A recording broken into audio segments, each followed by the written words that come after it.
Bonjour à toutes et à tous, merci de choisir Sport FM, la référence sportive. J'imagine que tout va bien autour de vous. Excellent après-midi à toutes et à tous. Eh bien, Dingue de Sport évoque la 23e journée de la D1 nationale de football. Gomido ralenti par Maranatha à domicile reste leader parce que Koroki est contraint au nul parfois. En D2, la fin de saison s'annonce alléchante après la 16e journée. Sarah Football Club dans la zone nord a besoin que d'un petit point pour enlever la timbale. Dans la zone sud, en temps de Gbolesou se mettre la pression à 2 journées de la fin de la compétition. La 4e journée du championnat de football féminin, Mafi Ouedikou écrase la compétition avec déjà 20 buts en 4 matchs. Le 27e tour cycliste du Togo démarre demain à Dapaon. Vaïd Halilhodžić n'est plus le sélectionneur du Japon. Le Bosnien part à 2 mois du coup d'envoi du mondial russe. Dingue de Sport invite Latif Yorouma, Grégoire Attignon de la rédaction de Sport FM. Prosper Agbouklou sera également en studio pour les commentaires et analyses. Et Loma Dovon se charge de la vidéo de cette émission pour le www.radiosportfmtg.com. Dingue de Sport mise en onde Théo Ajavon. Je suis Franck Nounyama. Et voilà, Vaïd Halilhodžić n'est plus le sélectionneur du Japon. Le Bosnien part à 2 mois du coup d'envoi de la compétition là-bas en Russie. À noter que le Japon se retrouve dans le groupe H aux côtés de la Pologne de Robert Lewandowski, du Sénégal de Sadio Mané, de la Colombie de James Rodriguez. Voilà donc le Japon qui est sans sélectionneur à 2 mois du coup d'envoi de la Coupe du Monde, la plus grosse compétition de football au niveau planétaire. Latif Yorouma, bonjour. Bonjour Franck, bonjour à tous les auditeurs. Mauvaise nouvelle pour le Japon. Est-ce que c'est une mauvaise nouvelle? Ce n'est pas quand même Halilhodžić qui est parti de lui-même. Voilà, donc... Oui, s'il est congédié, ça veut dire que peut-être il ne donne pas les résultats attendus. Oui, et donc c'est pourquoi je pense que ce n'est pas une mauvaise nouvelle, puisque c'est le Japon qui a décidé donc de se séparer du sélectionneur. Donc ils vont chercher mieux ces 2 mois. Voilà, ça peut se faire. C'est une sélection. On ne vient pas apprendre à jouer en équipe nationale. On fait des choix en équipe nationale et je crois que ce n'est pas trop compliqué à 2 mois de la phase finale. Grégoire Attignon, bonjour. Bonjour Franck et bonjour à tous les fidèles branchés. C'est bien pour le Japon de perdre son sélectionneur à 2 mois du coup d'envoi? Je ne sais pas ce qui est arrivé concrètement pour que finalement on arrive à prendre cette décision. Pour ce qui concerne Vaïd Halilhodžić, on sait de quoi est capable ce technicien serbe qui est donc à la tête de la sélection nippone. On prépare une Coupe du Monde et à 2 mois de cette Coupe du Monde, on décide donc de le mettre à l'écart. Je ne sais pas ce qui s'est passé concrètement, mais moi je crois que ce n'est pas une bonne nouvelle en tant que telle, d'autant plus que celui qui va venir maintenant, lui aussi viendra avec sa politique. Et est-ce que cette sélection, l'équipe que l'autre Vaïd est en train de mettre en place, est-ce qu'il va, le nouveau qui viendra va garder cette même sélection? C'est sans doute qu'il va écarter certains, il va garder certains. Ça ne fait pas quand même bien pour cette formation-là.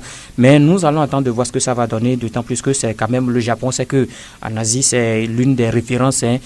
Le Japon a joué quand même. Le Japon possède quand même une très bonne équipe, même si ce n'est pas aussi une grande équipe en tant que telle, mais c'est une équipe qui a l'habitude de se faire voir également à travers la Coupe du Monde. Oui, une autre information, c'est que Mohamed Salah est élu encore meilleur joueur du mois de mars en Angleterre et c'est la 4e fois déjà pour l'international égyptien. Oui, il est au sommet de son art. La semaine dernière, il était déjà le meilleur européen, en tout cas de la Ligue européenne des champions. Et voilà, il plane sur le championnat anglais. C'est bien pour le joueur, c'est bien pour l'Afrique, c'est bien pour l'Égypte, c'est bien d'ailleurs pour le football en entier, parce que c'est une révolution qui est là. Et lorsqu'on voit de ces joueurs-là qui arrivent quand même à être dans la roue, des grands que sont Cristiano, Messi et autres, je crois que c'est bien. Alors il faudrait que le joueur continue de la sorte. L'Égypte va en bénéficier, même si c'est vrai, lorsque des fois les compétitions s'enchaînent, pour certains joueurs ou bien certaines équipes, il y a aussi un hic qui est là parce qu'il y a une phase finale de Coupe du Monde qui est là. Le Liverpool est sur tous les fronts. Le joueur, il est pratiquement sur tous les fronts. Vous avez vu la petite frayeur l'autre fois lorsqu'il est sorti à la 50e minute dans le match contre Manchester City. C'est toute l'Afrique qui a retenu son souffle au-delà donc de l'Égypte. Je crois que le joueur, le mal qu'on peut souhaiter à ce joueur-là, c'est de rester dans cette dynamique-là. En tout cas, oui. Oui, mais moi, je crois que c'est quand même bien pour ce joueur, Mohamed Salah, et c'est pourquoi moi je refuse. Depuis un certain temps, je dis qu'il faut cesser de parler à chaque fois de Cristiano Ronaldo et de Lionel Messi, parce que quelque part, oui, entre-temps, on avait parlé de Neymar qui pouvait être le troisième sur la liste de ceux qui peuvent avoir le Ballon d'Or cette année 2018, mais je crois que non, il y a quand même un troisième. Ce n'est pas Neymar, c'est plutôt Mohamed Salah que moi je vois, et pourquoi pas il peut également décrocher ce Ballon d'Or, parce que ce qu'il est en train de faire, c'est la même performance. Quand vous prenez Lionel Messi, quand vous prenez Cristiano Ronaldo, quand vous prenez Mohamed Salah, ce que font les deux, c'est-à-dire Cristiano et Messi dans leur club, Mohamed Salah également le fait avec Liverpool. Ce que font les deux avec leur sélection, Mohamed Salah le fait également avec les pharaons d'Égypte. La dernière fois en amical entre l'Égypte et le Portugal, c'est lui qui avait d'ailleurs marqué l'unique but égyptien. Finalement, Cristiano Ronaldo, au dernier moment, a permis donc à la formation portugaise de je me dis que oui, il est également un concurrent direct à ce Ballon d'Or-là, même si on ne le voit pas de cet œil. Moi, je le vois quand même bousculer un tout petit peu, pourquoi pas la hiérarchie. Je crois que oui, ça commence à venir. C'est un peu comme la saison dernière avec Harry Kane qui a flambé, qui a réussi d'ailleurs même à ravir la vedette à Lionel Messi dans l'histoire du meilleur joueur, du meilleur buteur sur l'année civile devant Lionel Messi. Maintenant, il faudrait également voir le niveau du club. C'est en cela, c'est-à-dire Liverpool aujourd'hui est en lutte véritablement. Liverpool ne peut plus être premier, ne peut plus véritablement être deuxième parce que distancé par la formation de United. Il y a Tottenham également qui s'intercale. Il faudrait donc marquer des points au niveau de la Première Ligue. Il faudrait aller chercher cette Ligue européenne des champions parce que quand ça a commencé en 2008 avec Cristiano Ronaldo, c'est parce que justement Manchester United a remporté la Ligue des Champions et était également maître à l'époque en Première Ligue. Lionel Messi, on sait que ce n'est pas forcément au niveau de l'Argentine, mais c'est avec ce que le Barça fait, avec des trophées récents gagnés en Ligue des Champions par l'équipe de la Catalogne. Il faudrait que Liverpool véritablement aide ce joueur. En Afrique, oui, l'Égypte est en train de le faire déjà. Ils sont vice-champions par rapport à la Coupe d'Afrique. Ils sont qualifiés pour la Coupe du Monde. C'est déjà bien pour le joueur. Il faudrait que Liverpool franchisse la barre des quarts de finale, arrive pourquoi pas en finale. Et je crois que Mohamed Salah peut prétendre, à défaut de gagner le Ballon d'Or, quand même avoir une place sur le podium. En tout cas, ce sera très important pour l'Égyptien qui fait de très belles choses. Souvenez-vous que seul George Opongoya, aujourd'hui président du Libéria, il reste le seul Africain à avoir gagné le Ballon d'Or européen à l'époque. Voilà, pourquoi pas Mohamed Salah. Et non, on reste en Europe pour parler des quarts de finale retour qui commencent donc ce mardi avec des matchs, on va dire, c'est déjà fait, on peut le dire, pour le Barça qui avait déjà gagné 4-1. L'AS Roma, il n'y a plus d'opposition à proprement parler. Oui, sauf que le football, il reste ce qu'il est. Sur le papier, il n'y a pas véritablement match. Mais lorsque moi, j'ai vu le match qu'a fait quand même la Roma, qui n'a pas respecté en aucun moment le Barça. Ils ont joué, ils ont fait des erreurs qui ont payé, en tout cas qui ont payé à leur dépens. Voilà.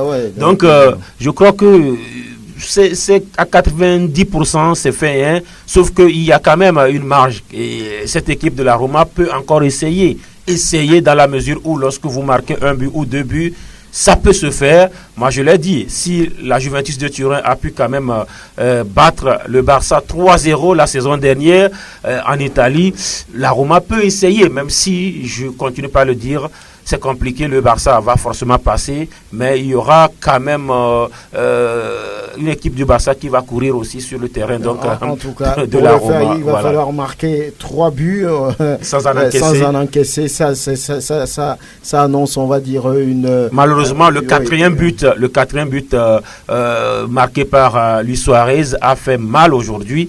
Si le score était resté 3-1 par rapport à ce qu'on a vu, c'était oui, mais il faut dire que par rapport à cette formation de l'Est Rome, c'est une équipe, quand vous voyez un peu en huitième de finale, c'est une équipe qui a souffert avant donc de se qualifier face au Shakhtar Donetsk. Shakhtar Donetsk avait déjà gagné à l'aller 2-1 et c'est le but marqué, l'unique but marqué à l'aller qui a permis à la formation donc de l'AS Rome de se qualifier, puisque au retour Rome avait gagné 1-0 pour se qualifier. Maintenant face au FC Barcelone, il faut voir comment est-ce que cette rencontre a été jouée. Oui, depuis l'arrivée de Ernesto Valverde au niveau donc du FC Barcelone, vous allez voir que le Barça ne fait plus le jeu. Le Barça arrive à abandonne finalement le jeu à l'adversaire qui fait le jeu, mais c'est plus d'efficacité que de spectacle. Plus d'efficacité, on l'a vu face à Chelsea. Chelsea a fait pratiquement à l'aller, Chelsea avait dominé de la tête aux pieds de l'FC Barcelone, mais 1 but partout était le score final. Au retour, Chelsea avait également fait le jeu, mais c'est le Barça qui a gagné 3-0. Donc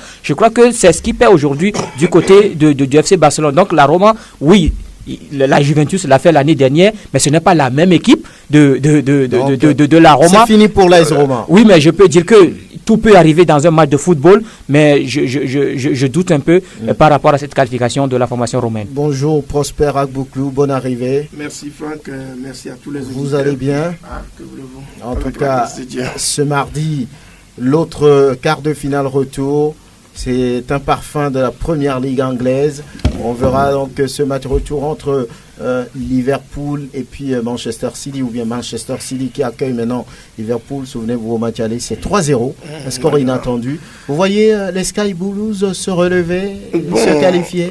Vous savez, si on était à 1-0, j'ai encore l'espoir que Man City pouvait encore se redorer blason. Maintenant, 3-0 et ne pas en prendre, je crois que Klopp reste le seul entraîneur peut-être aujourd'hui à déceler les secrets de Guardiola.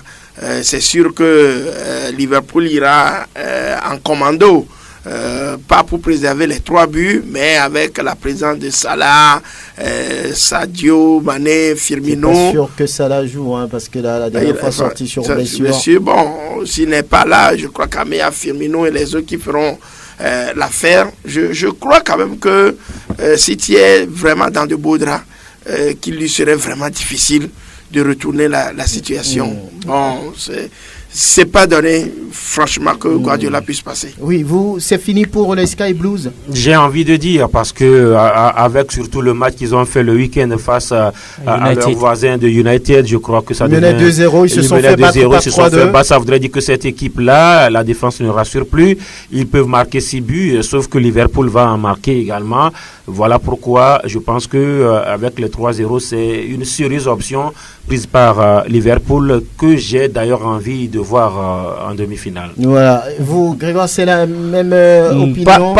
Pas tellement. Vous voyez les Sky Blues quand vous voyez un peu les confrontations entre les deux équipes cette saison, en championnat, à l'aller, c'est City qui l'avait emporté 5-0. Au retour, Liverpool a gagné 4-3. Liverpool menait 4-1, mais finalement, 4-3 était le score final. Ici, c'est 3-0 et que ce n'est pas la même compétition. Et il faut dire que depuis ce temps, les données ont changé. Et quand Latif parlait tout à l'heure du match de samedi dernier entre City et United qui menait 2-0 et finalement qui s'est fait renverser par United 3-2. Peut-être que c'est de ça que ça va s'inspirer Jürgen Klopp pour mettre un système en place pour bloquer donc la formation des Sky Blues. Mais vous savez, c'est un match de football et que on peut également avoir beaucoup de buts dans ce match au retour. C'est vrai que City va marquer, mais j'attends également Liverpool marquer également dans ce match-là. En tout cas, on verra bien ce qui va se passer sur ces quarts de finale retour avec mercredi le Real qui va recevoir la Juventus Turin. Beaucoup pensent là également que c'est fait pour la Maison Blanche. Il n'y a même pas de problème. Et puis de l'autre côté, ce match entre le Bayern et le Football Club Séville. Battu à domicile, le club espagnol 1-2. on sait, le Bayern va passer, le Real aussi. Oui, ça ce sera une qualification sans histoire pour le Bayern de Munich, qui d'ailleurs savoure déjà son sacre, le 28e sacre au niveau donc de la Bundesliga. Il n'y a pas quand même un match selon moi. Vous savez, même au match aller, ça a été sur des détails, lorsqu'on a vu cette équipe sévillane qui quand même a réussi à accrocher, quoi qu'on dise, cette équipe du Bayern qui a dominé de la tête jusqu'aux pieds. Ça va passer comme au niveau du Real de Madrid, qui ne va pas forcément forcer. Ce sera une rencontre de gestion pour le Real de Madrid. C'est à la Juventus de sortir la Thierry lourde, mais je crois que c'est pratiquement fait par rapport à tout ce qui... souvent on se dit les qualifications, ça se joue au match aller, et les gros ou les grands ont réussi quand même à tirer déjà leur épingle du jeu. En tout cas, on verra bien ce qui va se passer les mardis et mercredi pour les quarts de finale retour de la Ligue européenne des champions. Nul vierge finalement dans le match Gomido-Maranatha, joué, vous le savez, dimanche au grand stade de Palimé. Pas de but dans ce match très attendu pour le compte de la 23e journée. Grégoire Attignon, vous y étiez.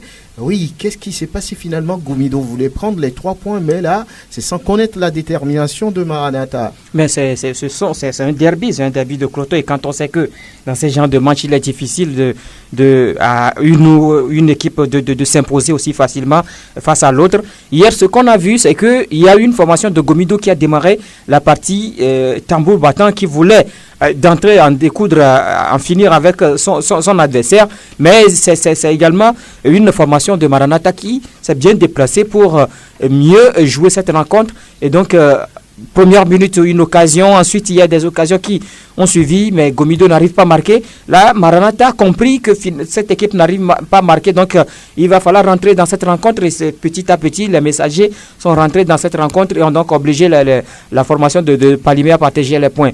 Oui, il faut dire que Gomido a poussé, mais en face, on a mis quand même un système en place qui n'a pas du tout aidé la formation de Gomido. Je comprends un peu l'amertume, bien la nervosité des supporters de Gomido à la fin du match quand ils s'en prennent un peu à l'arbitre, mais cela ne veut pas dire que c'est ça. Qu'est-ce que l'arbitre a fait? L'arbitre n'a rien fait dans ce match. L'arbitre a tenu son match, ça, il faut avoir le courage de le dire. L'arbitre Nyama Akleso a tenu son match. Il a fait ce qu'il doit faire dans ce match. Donc on pense que ce n'est pas parce que le gardien, à chaque fois, quand le gardien se retrouve à terre, on pense que le gardien perd le temps, ou bien on pense que le gardien joue. Il y a eu des situations, le gardien s'est retrouvé à terre. Le gardien n'a pas placé le ballon pour aller se coucher, ou bien le gardien n'a pas placé le ballon pour mettre assez de temps pour se dégager. Si c'est cela, l'arbitre aurait pu donner un carton jaune. Il y a eu des situations, le gardien à chaque fois se retrouve à terre parce qu'il y a eu, peut-être qu'il a été touché sur une action, l'arbitre se retrouve à terre. Je me dis que peut-être également c'est un système mis en place par Maranatha de Fiokpo pour casser le rythme de Gomido. Comme il dit qu'on a joué que 60 minutes sur les 90 minutes. Oui, mais ils ont joué au moins dans les 60 minutes, ils pouvaient marquer les 2 buts. Ils ont trouvé des occasions. Gomido a trouvé des occasions. Ça, il faut le dire. Gomido a trouvé des occasions, mais les joueurs de Gomido ne sont pas arrivés à mettre les ballons au fond des filets. Quand sur une balle, on fait le centre, ou bien le joueur de Gomido contrôle, le but finalement marche sur le ballon. Mais est-ce que c'est l'arbitre qui n'a pas permis aux joueurs de marquer dans le but? Quand on centre au deuxième poteau, le gardien est battu, le gardien était au premier poteau. Il y a 2 joueurs de Gomido qui se gênent au deuxième poteau devant les buts vides. Est-ce que c'est l'arbitre qui a fait? Non, l'arbitre n'a rien fait. Moi, c'est ce qui m'a un peu étonné quand on s'en prend un tout petit peu à l'arbitre, disant que l'arbitre devait brandir un carton au gardien parce que le gardien à chaque fois se couchait. Si le gardien n'est pas blessé, le gardien se dit blessé, mais l'arbitre ne va pas aller donner un carton à l'arbitre au gardien parce que le gardien s'est blessé. Donc, il faut dire que peut-être le système mis en place par Maranatha de Fiokpo qui a cassé le rythme de Gomido de Palimé. Et c'était une stratégie pour les messagers de venir contrecarrer leurs adversaires. Bien. Donc en première mi-temps, ils ont eu des occasions, ils n'ont pas marqué. En deuxième période de jeu, en début de deuxième période, Maranatha est revenu dans le match. Maranatha aussi a eu son temps. Mais par après, on a procédé à quelques changements. On a voulu prendre de l'ascendance. Mais à chaque fois, Gomido échoue sur la défense ou bien sûr le gardien de but de Maranatha. Donc ce score, c'est finalement le score de 0 but partout. Partout. Grégoire Attignon, vous avez déjà dit que l'arbitre a bien tenu son match. Nyama Akleso, c'est ça. Oui. Et voilà, donc finalement, c'est des supporters déçus qui oui, réagissaient. Ça, il faut avoir le courage de le dire. C'est des supporters déçus parce qu'on pensait, vous savez, c'est un derby. Et que c'est Maranatha de Fiokpo et Gomido de Palimé. Donc, je comprends un tout petit peu l'amertume des supporters de Gomido à la fin.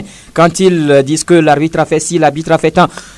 Oui, c'est des arbitres, c'est des supporters dessus qui, à la fin, envoyaient donc des jets d'eau et même des pierres sur le terrain. Mais finalement, tout a été maîtrisé. C'est pour cela que je salue quand même la réaction du président de Gomido de Palimé Uni de Baché, qui est descendu donc des tribunes pour aller identifier personnellement ceux qui commettaient ces actes-là. Il a essayé donc de les identifier. Finalement, tout est rentré dans l'ordre et les arbitres ont quand même pu quitter Palimé hier. Je crois que moi, je me dis que ce n'est pas parce que vous n'avez pas gagné qu'il faut à chaque fois penser que c'est l'arbitre qui a mal sifflé ou bien c'est l'arbitre qui a fait tant.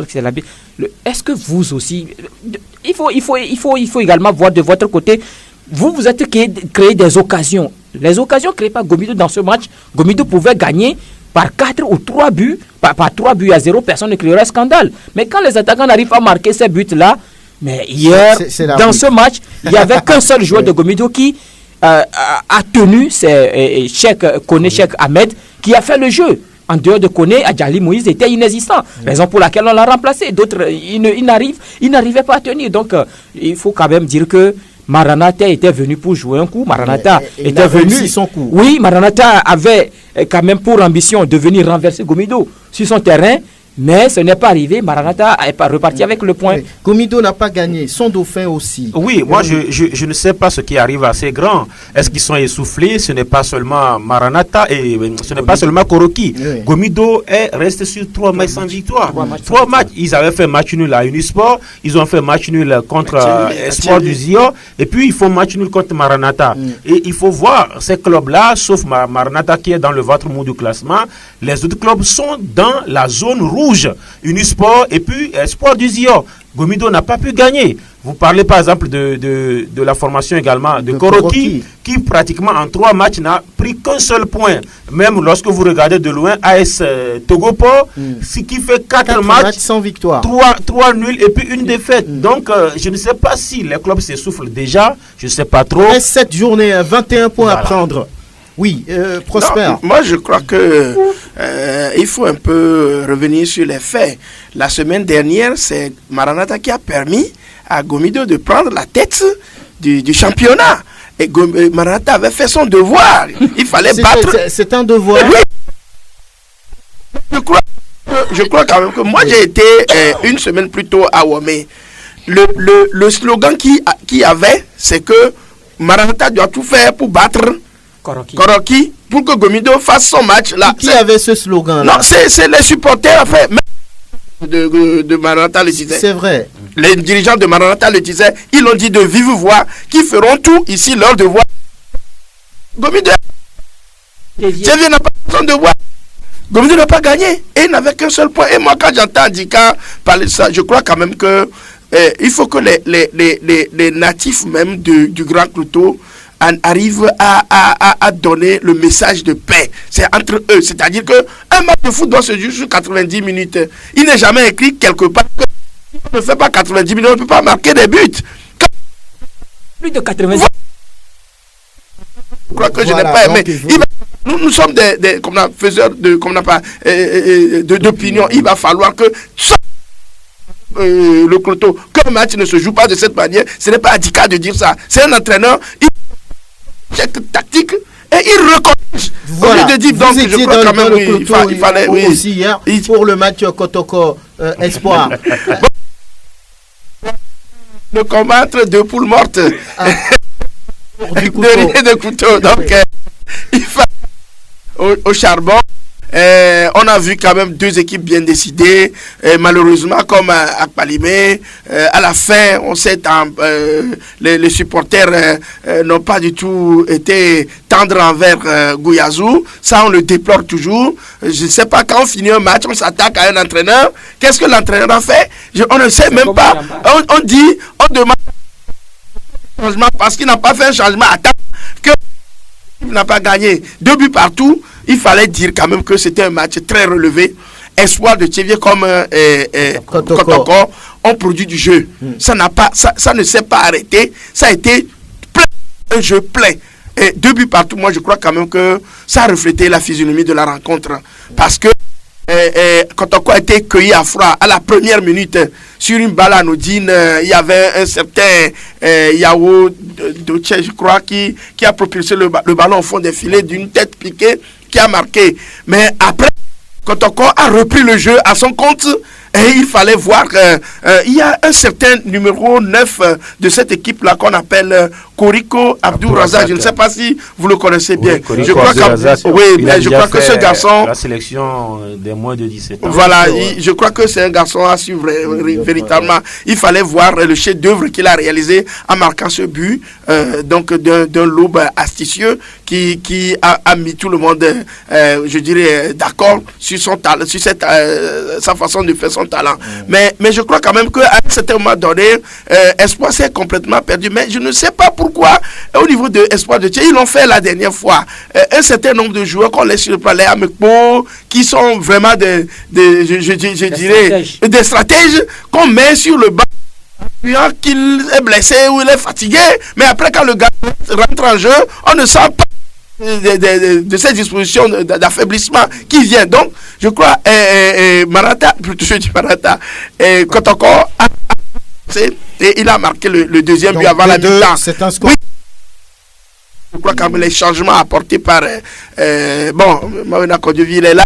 Son expérience aux côtés d'Achongo ont véritablement produit et les 2 buts partout, il fallait voir le deuxième but. C'est un tir de Thibaut Clidier des 20 mètres comme le savent faire les Allemands, souvent dans leur position idéale. Vous vous rappelez du but de Mataus, ça fait en 90 contre la Yougoslavie, un contrôle, une frappe des 20 mètres qui va nettoyer les lucarnes, ça c'est très beau. Donc 2 buts partout, c'était très bien. Latif Ouma, vous avez suivi le match d'Agaza et SOTR. Finalement, les Verts qui ont ouvert le score ont fini par perdre. Ça ne va pas. Dans la zone rouge, Agaza est menacé. Oui, Agaza qui a perdu le match en 2 minutes. En 2 minutes parce que Agaza a été véritablement puni par ses anciens. C'est ce qui encore a fait très mal. Hier, on a vu 2 joueurs, sinon 3, très en verve, à Tabamanim, Degli Mensah, et puis il y a Folé Asiongbo également. Sur le premier but, par exemple, c'était 100% ancien Agaza. Folé qui frappe le coup franc, Bassina Diato qui repousse, c'est Degli Mensah qui surgit, il fait un centre en retrait pour Ataba qui marque à bout portant. Et puis, 1 minute plus tard, dans les mêmes configurations, c'est cette fois-ci Ataba qui va en toute puissance sur le côté gauche. Il déborde, il dépasse son vis-à-vis, il centre-tire à ras de terre. C'est Degli Mensah en embuscade qui marque pour le deuxième but. Alors qu'avant cet instant, c'est Agaza qui menait au score. Grâce à ce but-là, de la 2e minute, marqué par Mohamed Aliou, qui était le meilleur joueur du match lorsqu'Agaza était parti jouer à Tchévier face à Espoir du Zion. Il est petit de taille, mais très remuant sur un bijou de centre de Nimo Valentin. Il a dribblé le gardien par un contrôle poitrinaire. Franck, c'était beau à voir. Oui, il fallait le voir. Voilà, il marque de la tête dans les filets vides. Agaza qui a quand même géré son avance, même si la SOTR a essayé de pousser, mais n'a pu revenir au score. Mais le discours des vestiaires, il a porté beaucoup plus au niveau de la SOTR qui a réussi véritablement avec des changements. Alors que hier, c'était une équipe totalement remaniée de la SOTR. Lorsque vous prenez la défense, il n'y avait pas, par exemple, Monglo. Il n'y avait pas Ouattara, Askandri, il n'y avait pas Urukura, Arissou. Donc c'était une défense totalement changée. Lambima Mounabi sur le front de l'attaque était donc remplaçant. Il y avait le capitaine Ali Baba Abbas qui a retrouvé sa place de titulaire.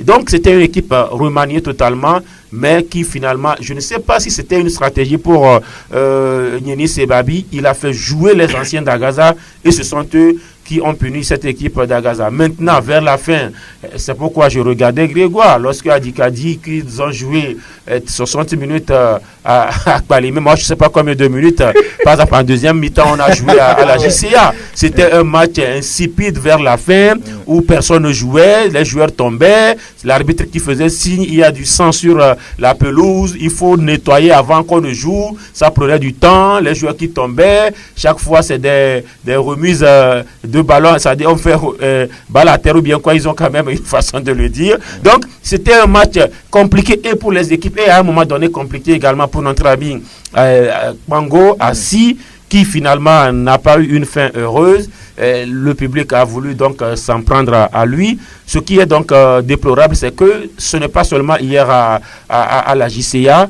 On a vu ce qui s'est passé au municipal où les arbitres dans le match Togo Port et Massi sont repartis escortés. Pas même escortés, ils ont reparti même dans le véhicule des forces de l'ordre. Hier également, les arbitres sont repartis dans le véhicule des forces de l'ordre. À Kpalimé, ils sont repartis escortés. C'est en paix ce qui est triste lorsque à la fin les arbitres sont obligés d'être escortés ou bien sont obligés de partir dans le véhicule. Ce n'est plus véritablement du football. Donc que la fédération veille à ces situations. Il faut donc hier c'est une défaite de trop, je pense, pour Agaza qui s'enlise donc dans la profondeur ou dans les profondeurs du classement. La SOTR met fin à une série donc de 5 matchs sans victoire. C'était aussi de trop pour cette équipe-là qui se dit hier, après cette victoire, repartir pour son objectif, c'est-à-dire finir dans le top 3. Le top 3, on verra bien. Il reste 7 journées, 21 points à prendre, donc c'est possible. À Kara, il y avait ce match entre la SCK et puis la Togo Port qui continue de ne pas gagner. 1-0 pour le club, les conducteurs de la COSA. En tout cas, je ne suis pas sûr que c'est parce que l'AS Togo Port s'est qualifié pour les phases de poule qu'il y ait ces comportements. Oui, c'est le représentant du Togo dans la Ligue africaine des champions. Ce sera très important. On va aller rapidement. Oui, Latif. Oui, moi, je suis au regret de voir et de constater que malheureusement, il y a trop de coïncidences avec l'AS Togo Port. Je ne sais pas pourquoi ça se passe ainsi, mais c'est trop de coïncidences. Il faut aussi chercher ailleurs ce qui arrive à l'AS Togo Port. Je ne sais pas ce qui se passe. Et souvent, ils ne gagnent pas ces matchs. À Dapan, ils ne gagnaient pas quand l'incident est arrivé. À Bassa, ils ne gagnaient pas quand l'incident est arrivé. À Lomé, ils ne gagnaient pas aussi quand l'incident est arrivé. Hier, ils ont été battus. Mais je ne sais pas véritablement ce qui se passe. Il faudrait aussi que l'AS Togo Port... Maintenant, si des gens ou bien des supporters le disent, je crois qu'au niveau de l'AS Togo Port, il faut éviter de le dire. Parce que vous êtes sur le continent. Vous avez quand même été soutenu par tout le Togo. Je ne dirais pas par tout le Togo. Maintenant, lorsque à chaque fois il faut dire, ou bien c'est parce que nous sommes qualifiés que, moi je dis que c'est quand même, ce n'est pas véritablement sur ce table qu'il faut voir. Maintenant, il faut également que Nani François, le secrétaire général, des fois aussi mette un peu d'eau dans son vin. Lorsque il dit, les journalistes, vous allez commenter si vous êtes droit, moi je crois que c'est déjà une insulte. Comment est-ce qu'il peut dire, vous allez commenter si vous êtes droit? C'est comme cela. Moi, je dis des fois aussi le niveau de langue fait qu'il y a des mots mal placés par rapport à certains dirigeants. Parce que c'est déjà une insulte lorsqu'il dit si vous êtes droit. En tout cas, il y a danger pour certains clubs. Kotoko, on sait, les Porc-Épic ne reviendront pas. Fouadan dans la zone, Unisport pas totalement extirpé de cette zone dangereuse. Agaza Football Club, en tout cas, il reste 21 points à prendre sur les 7 journées à venir et tout est encore possible, on verra bien. On parle maintenant de la deuxième division où la course sera alléchante sur les 2 dernières journées qui arrivent avec Bouessou et puis Entente qui se suivent, qui se mettent la pression. On va dire que le titre va se jouer entre les deux parce que là, lorsque vous prenez Okiti qui est 3e avec 24 points, ils sont déjà out. Donc, c'est entre Entente. Il faut dire aussi out. Oui, on ne les compte, on ne les calcule même plus parce qu'ils sont... Quand le 3e n'est plus en course, c'est pas le 4e. Donc, c'est fini. Le titre va se jouer. Le titre va se jouer entre Entente et Bouessou et Entente qui a gagné face à Hirondelle 4-2. Amenito Akwete qui fait un déplacement compliqué le week-end prochain sur Badou pour y jouer l'ours de la localité. Ce match-là, ce n'est pas gagné d'avance, hein, Grégoire. C'est vrai qu'on a fait l'essentiel sur ce match en maintenant les 2 points sur Boulessou, mais la suite va être compliquée. Oui, la suite va être compliquée, mais ce sera plus compliqué si Okiti reste en course pour le titre. Maintenant que Okiti est également écarté donc, de ce titre, je crois que ce ne serait plus tellement compliqué pour la formation de l'entente de Lomé. Mais attention, nous sommes en match de football et que la population de Badou ne va pas accepter perdre aussi facilement face à l'entente. Ce n'est pas parce que l'entente cherche le titre qu'on va le lui donner aussi comme un cadeau de Papa Noël. Donc je crois qu'il revient maintenant l'entente d'aller jouer crânement sa chance à Badou dimanche prochain face à la formation de Badou. Quand on sait que il n'est pas facile, aucun club n'a gagné là-bas cette saison. C'est vrai que Arabia est allé tenir en échec la formation de Badou, l'Étoile Filante l'a fait, Asfoza l'a fait, mais cela ne veut pas dire que l'entente aussi ira le faire. Peut-être que l'entente peut faire plus que les autres, c'est-à-dire aller gagner, même si on sait que c'est un terrain très difficile là-bas. Mais si on veut réellement être champion, ou bien décrocher le titre pour la première division cette saison, il faut au minimum un match nul. Ça passe forcément par ce match de Badou. Et je crois que les joueurs de l'entente le savent. Je crois que Amenito le savent. Il ne s'agit pas de le dire dans la bouche, mais il faut le faire sur le terrain. Si réellement l'équipe de l'entente s'est donnée la dernière fois à Tabligo, au moins l'entente pouvait revenir avec un match nul face à la formation d'Arabia. Peut-être qu'ils ont sous-estimé les adversaires. Quand dans un match on dit qu'un joueur qui se plaît à suffisance et qui fait comme si le match est déjà gagné d'avance, je crois que ça n'aide pas à gagner un match. Il faut jouer le match du début jusqu'à la fin. Quand c'est à la fin, maintenant qu'il faut faire la fête, mais quand vous faites la fête avant la fin du match, je crois que ça ne gagne pas un match de football. Donc il va falloir que les joueurs de l'entente le comprennent, il va falloir que les dirigeants de l'entente le comprennent, il va falloir que le staff de l'entente le comprenne, aller faire un bon résultat d'ailleurs à Badou, même pourquoi pas ramener un nul, même si Bobolesou arrivait à gagner dimanche dernier la SNPT. La montée en première division passe par ce match contre l'ours de Badou. Écoutez, si aucun faux pas n'est permis. Si l'entente veut venir en première division, il faut qu'il gagne ses matchs. Aujourd'hui, il a son destin en main. Ça, c'est clair. Il faut gagner pour être en première division. Ce n'est plus les calculs, il faut que tel. Non. L'entente a totalement son destin en main. Grégoire l'a dit. Si Arabia est allé faire match nul à Badou, c'est que l'entente peut le faire. Asfoza est allé le faire là-bas. L'Étoile Filante également n'a pas perdu à Badou. Ça voudrait dire que l'entente peut le faire. Également, Okiti n'a plus d'objectif. Ils sont plus en course pour le titre. Ils sont déjà maintenus par rapport à leur position. Il n'y a plus d'enjeu. Et puis, il y a une petite crise qui ne dit pas son nom dans les rangs de l'ours. Vous avez écouté l'autre fois Alpha Kaza qui disait un de ses joueurs l'a trompé avec la complicité du kiné. Il était blessé, mais il a fait jouer tout cela. Ça dit que c'est une crise qui ne dit pas son nom. L'entente doit aller chercher son billet pour la montée en première division à Badou. Si on va quand même faire comme ce qui se fait au stade municipal, alors il n'y aura pas de pelouse à Badou. Il faut aller jouer crânement la chance parce que Boulessou dit qui sont aussi là pour venir jouer en première division. Et donc, voilà, ça va se jouer jusqu'au bout. Moi, je crois que le charme de cette poule B, oui. Voilà, ou bien de cette zone sud-là, se trouve véritablement dans ce duel qui ira jusqu'au bout, comme ça a été le cas l'année dernière entre Espoir du Zion et l'Entente. Oui, Prosper Boulessou est derrière, en retard de 2 points. Ils reçoivent la SNPT. C'est un match plus facile, on va dire. Pas plus facile, hein. Pas facile. Pas facile, parce que voilà. Là, il y a aussi des contentieux à régler. Oui. Entre ces deux équipes, à l'aller, vous avez vu ce qui s'est passé, que ce match-là sera placé quand même sous le signe de beaucoup de risques et la fédération doit excessivement prendre toutes ses gardes, ses dispositions plutôt pour que le match se déroule dans de bonnes conditions. Donc, véritablement, Boulessou reste dans la course, tout comme l'entente 2. Vous savez, quand on arrive un peu dans les dernières rencontres surtout pour la qualification, il y a des calculs d'apothicaires qui se font. Chacun voudrait voir, c'est sûr que l'entente de hier sentait l'odeur du match de Bolesou, je crois que c'était à Nier. Oui, le match était déjà joué samedi. Samedi, voilà. Donc, chacun, qu'on appelle ce qui se passe, l'oreille attentive. Donc, je crois quand même que qui aura le dernier mot, c'est sur le terrain qu'on le verra. Bien. On va parler ce match du devrait se jouer oui, sur terrain neutre, normalement, par rapport à ce que la fédération on verra bien. Voilà. D'ici le week-end, ce que la fédération va décider. Les filles également ont joué la 4e journée. On n'a pas parlé de Sarah. De Sarah, oui, Sarah, j'oubliais, qui file pratiquement vers le titre. Hein. Oui, bon, oui, mais un petit point mathématiquement, bon, il faut un point pour s'extirper des calculs mathématiques.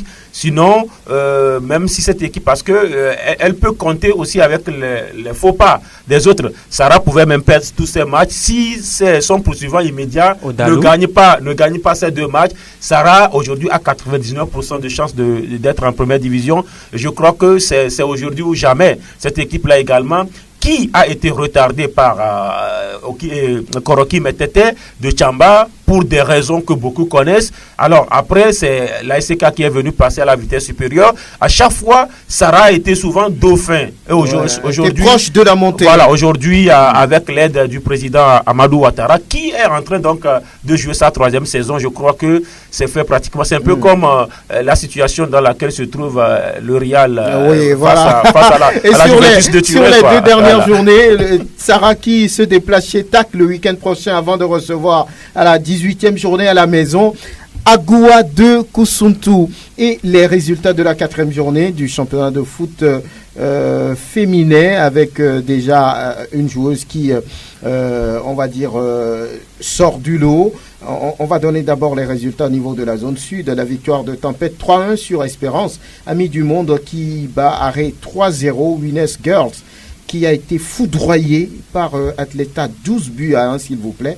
Apache 3, USAMU 1. Donc, au niveau du classement, les Amis du Monde sont en tête avec 12 points. Un retard de 2 points. D'Atleta qui est 2e, 10 points. Espérance, 7 points. Et puis, ceux qui traînent au bas du tableau, USAMU et Winners, qui ont, on va dire, 0 points, qui n'ont pas gagné le moindre match. Ma fille Wedikou, mais 20 buts en 4 matchs, c'est quoi finalement? Cristiano ne l'a pas fait. Oui, ça c'est... Neymar ne l'a pas fait. Neymar ne l'a pas fait. Oui, nous sommes en football féminin. Oui, mais je suis d'accord, mais là, il faut dire que c'est une joueuse qu'on ne présente plus, que tout le monde connaît. On sait de quoi elle est capable quand elle est donc au front de l'attaque de l'Atleta. Mais si elle arrive à marquer beaucoup de buts, c'est parce que c'est le club qui arrive à marquer beaucoup de buts. La première journée, elles ont gagné 12 buts à 1 également, je crois bien. Elle avait marqué 8 buts. Et la fois dernière, elles ont encore marqué 12 buts à 1. Elle marque encore 8 buts, 16 buts en 2 matchs. Là, sur ces 2 matchs, je crois que c'est quand même bien pour cette joueuse-là. Qui, comme je le disais tantôt, qu'on ne présente plus l'attaquant de l'équipe nationale. Elle s'était donné le devoir de marquer contre le Nigeria. Elle a réussi cet objectif-là, même si c'était sur penalty, parce qu'elle pouvait rater également ce penalty. Donc, elle a marqué contre le Nigeria. Donc, je crois que c'est qui est en train de gagner de jour en jour dans ce championnat, même si on sait que le niveau, oui, ce n'est pas aussi ça. Et que, niveau, en tout cas, moi, je crois que c'est une fille qui ne doit plus continuer dans ce championnat. Elle dépasse le niveau de ce championnat. Oui, elle dépasse le niveau de ce championnat. Elle peut, pourquoi pas, aller jouer au Ghana, au Nigeria, pourquoi pas d'ailleurs même en Europe, parce que quand on voit les grands clubs féminins en Europe, le Lyon qui est d'ailleurs à la tête de... À ce niveau déjà non, pas, je ne dis pas qu'elle doit jouer à Lyon, mais elle doit quand même faire quand même... elle doit quand même continuer son aventure en Europe, surtout dans des grands clubs. On n'a plus beaucoup de temps, on a bouclé. Et dans la zone nord, on va rapidement donner le résultat. Lyon perd devant Gazelle 1 but contre 3. Diarra a été battu par Djabir 2 buts à 1, Étoile 1. Pilote 0, Bella 4, New Star 0, New Star 1. Donc au classement, Bella est en tête avec 12 points après 4 journées. Jabir 10 points après 4 journées. Gazelle 7 points. Et au bas du tableau, Pilote 3 points. Diarra 0 points. Donc voilà ce qu'on peut dire. On attend donc les matchs entre Bella et Jabir dans la zone nord et puis entre Amis du Monde et Athleta au niveau de la zone sud. Ça va extrêmement être intéressant pour ce qui concerne ce football féminin. Mais là, on va donc dire que mercredi, le troisième tour de la Coupe du Togo commence. Et puis jeudi, c'est 4 matchs mercredi, 4 matchs jeudi. Il y a un sommet là-bas, un match intéressant déjà là-bas. Oui, il y a Semasi Koroki qui à Sokodé. Je crois que c'est déjà un match intéressant. SK joue à Kara déjà. Il y a Gomido Okiti. Gomido Okiti. Il y a également Maranatha Kotoko. Très bien. Prospera Bouklou, merci d'être venu. Grégoire Attignon, merci. Latif Yorouma, merci. Merci à Eloma Dobon qui a assuré la vidéo de cette émission que vous pourrez retrouver sur le www.radiosportfmtg.com. Théo Ajavon, merci. À bientôt.